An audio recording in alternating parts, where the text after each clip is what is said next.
So I'm going to show you how to make one of these courtesy masks. So there's a large size and a medium size. I'm going to be making the medium size. So you can see here what I've done is I've cut out 2 of these from the pattern. So right sides together, there's 2 pieces. I'm going to cut for the medium size mask a 6.5 inch length of elastic that's going to go over the ear. So I'll need 2 of those. If we were doing the large size mask, then it's a 7.5 inch length of elastic. Now before we go over to sew, what we're going to do is we're going to fold back the side here about 1/4 inch. And you know what? Truthfully, I don't get out my ruler and measure. I just eyeball it. Give it a little shot of steam. Fold over the other side. Give it a shot of steam. And then we're going to repeat that same thing with our lining fabric. So I'm going to get some lining fabric and cut that out the same way and fold the sides back as well.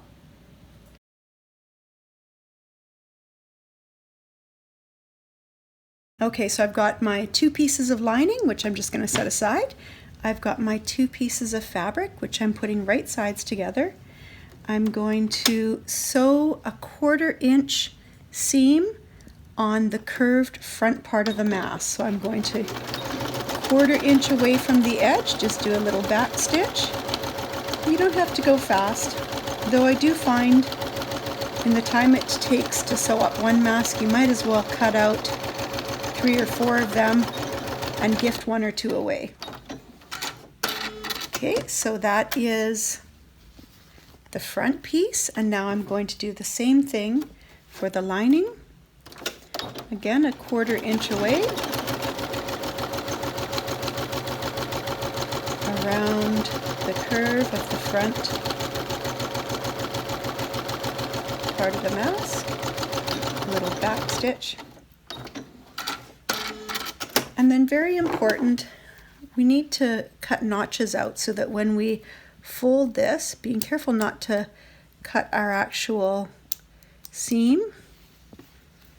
I didn't pick the best scissors for these for cutting this, but that's okay.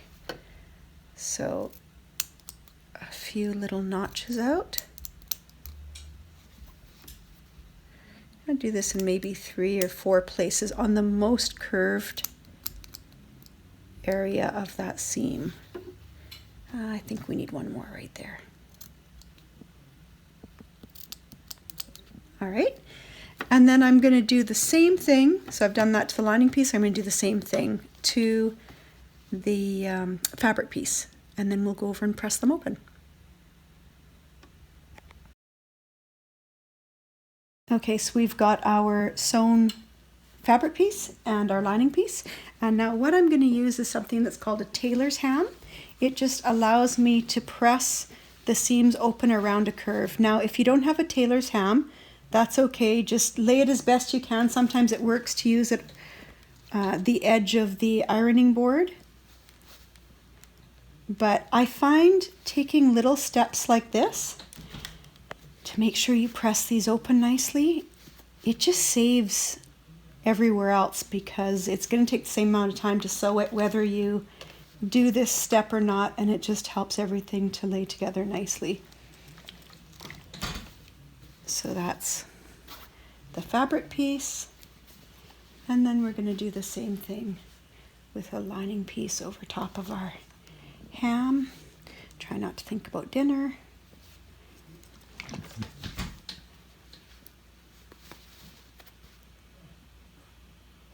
These tailor's hams come in different shapes as well. Sometimes they come in a shape that's great for working with sleeves that are like a longer, narrower shape for working inside when you need to iron out sleeves. But this is a good one for this. Okay, so now once we've got both of these, we need to lay them right sides together. So I'm going to leave my main fabric facing the right way. I'm going to pop this one inside out, and I'm just going to line up this seam allowance and this seam allowance. So as I said, we've got the right sides together. So our little fold is here and it's there. And then I'm going to go over to the sewing machine and I'm going to sew all the way along the top, all the way along the bottom, and we're going to leave both sides open so we can flip them inside out. Okay, so I've got, again, right sides together. As I'm doing this, I'm just using my fingers just to hold those two pieces together so they don't slip. I'm not going to bother pinning because it's not too cumbersome just to hold on to it. All right, so I'm going to do a little back stitch there, right over top of that piece that was folded. What I do is I sew all the way up to the center, and then I put the needle down so that I can lift up the presser foot and I can turn around the corner. That's just sort of a little trick that I've picked up over the years that works out really well. So now I line up again, put the presser foot down, and again 1/4 inch away from the edge,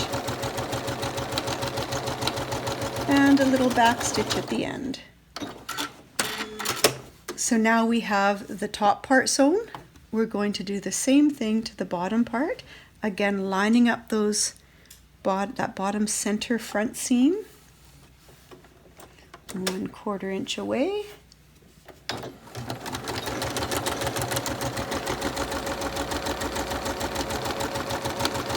And you know what I'm going to do? I'm going to stop at the center again, lift the presser foot, turn it to a more comfortable angle, and reline up my fabric so everything lies nice and tidy.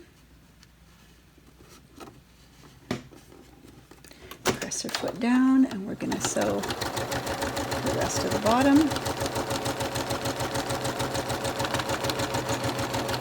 Right over that folded back piece.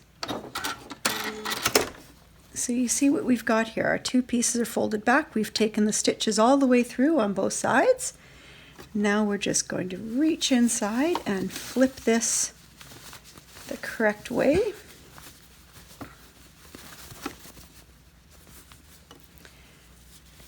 So far so good. We're going to pull this seam nice and taut, and then we're going to take it over to the back to the ironing board, and we're going to give it a press. You see how this kind of wants to roll to the inside like this? That's just because we haven't pressed the seam open yet. So we're just going to lace this out here. I'm going to give it a little shot of steam. I'll do the same thing to this other side. You can see it's getting kind of exciting. It's starting to look like a mask now, finally. And this is actually really quite an easy mask to do. And it's actually got a pretty nice fit too. It sits nicely on your face because once you've got that mask on, you don't want to be adjusting it. You kind of want to keep your hands off of it. Of course, the thing about wearing a mask is when we wear a mask, we're not wearing it for ourselves. We're wearing it so that we're not breathing out aerosols onto other people or other things. So there, you can see how nice that's looking once it's pressed. You can even take it like this, give it another little shot of steam. Then we're going to go over and we're going to tuck in our elastics, sew our elastics in place, and then we'll be done. Okay, so here we are with that piece. We're going to take that elastic and I'm going to tuck it right up inside there. Okay, then what I do is put this under the press for you. Got to get it in there far enough that it doesn't try to bring your fabric into the sewing machine, but there we go, and a little back stitch to go right over that elastic. I just go a little ways and then I tuck in the bottom.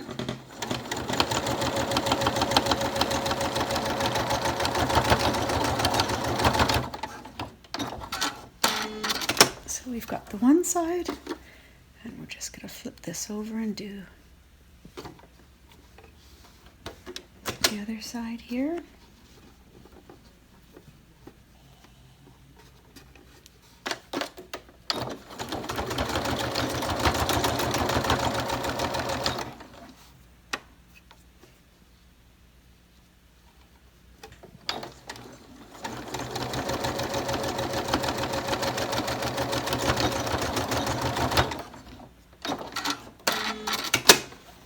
There you go. That's our mask. And so, like I said, the best thing that you can do is make up a few of these at one time. Keep one for yourself and your family, and make a couple of others to pay it forward to someone else.